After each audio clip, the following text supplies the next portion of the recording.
کروں گا. میں اپنی قوم کے نوجوانوں سے مخاطب ہوں. مولا علی کرم اللہ وجہ الکریم ارشاد فرماتے ہیں ایک بندہ جو گالی دیتا ہے اس کی گالی کے ہر الفاظ کے عوض میں وہ جتنی گالیاں دیتا ہے ہر گالی کے عوض میں اس کی قبر کے اندر ایک بچھو پیدا کیا جائے گا. آپ اندازہ لگاؤ کہ ہر گالی کے بدلے میں قبر کے اندر ایک بچھو پیدا کیا جائے گا. وہ جو کالج کے فرینڈز ہیں ایک دوسرے کو گالیاں دیتے ہیں بات بات میں اور آپس میں یہ بھی کہتے ہیں یہ میرا دوست ہے اس کا میرا چلتا ہے. کوئی اور گالی دے میں برداشت نہیں کر سکتا لیکن یہ میرا دوست ہے میرا اس کا چلتا ہے کوئی مسئلہ نہیں. میں اس کی ماں کو گالیاں دیتا ہوں معاذ اللہ, یہ میری بہن کو گالیاں دیتا ہے معاذ اللہ. ارے بوڑھی ماں گھر پر رکھ پڑی ہوئی ہے اور یہاں بازار میں بیٹا ننگا کر رہا ہے. بہن کو تو پتا بھی نہیں کہ میرا بھائی کہاں ہوگا اور یہاں دوستوں کی محفل میں بہن کو ننگا کیا جا رہا ہے معاذ اللہ. حضور اکرم صلی اللہ علیہ وسلم فرماتے ہیں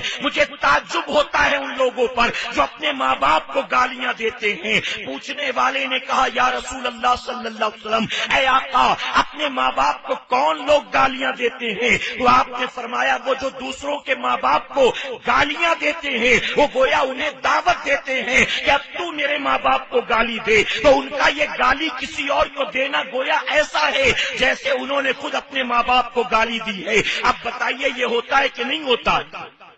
ہم کسی کی ماں بہن کو گالی دیں تو نہیں کہتا ویری گڈ بڑا اچھا کام کیا چل چائے پی کر آتے ہیں. کیا کرتا ہے وہ؟ ہم نے 10 گالیاں دی وہ 2 تو ضرور دیتا ہے. ارے ہم نوکر کو ڈانٹتے ہیں اس کو گالیاں دیتے ہیں, وہ نوکر ہے خاموش کچھ نہیں کہتا, لیکن کیا پیٹھ پیچھے وہ ہمیں گالیاں نہیں دیتا؟ نہیں دیتا. تو توبہ کرو, آج اس اجتماع سے اٹھنے سے پہلے توبہ کرو اور یہ ارادہ کر لو کہ اللہ کی نعمت ہے زبان, اب اس نعمت کا استعمال مولا تیری مرضی کے مطابق کریں گے, اپنی مرضی کے مطابق نہیں. اللہ اپنے حبیب کے صدقے ہمیں آپ کو سب کو کہنے سننے سے زیادہ.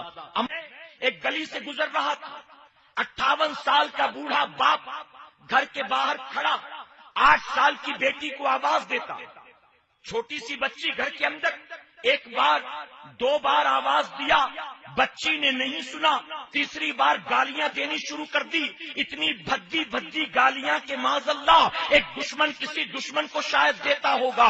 اپنی بیٹی کو بھدی بھدی گالیاں دیتا ہے. وہ بچی ڈری سہمی گھر سے باہر آتی ہے کہ ابھی تو گالیاں دے رہا ہے, اب سامنے آؤں گی تو کہیں ہاتھ نہ اٹھا دے, کہیں مارنا پیٹنا نہ شروع کر دے. میں وہیں سے گزرا, دل میں نے سوچا جناب بہت اچھا کر رہے ہو, آج آپ 58 سال کے ہو, اپنی 8 سال کی بیٹی کو گالیاں دے رہے ہو. جب 10 سال کے بعد بیٹی 18 کی ہو جائے گی اور آپ 68 کے ہو جاؤ گے تو آپ کی یہ ساری گالیاں آپ کو آپ کی بیٹی سود کے ساتھ واپس دینے والی ہے.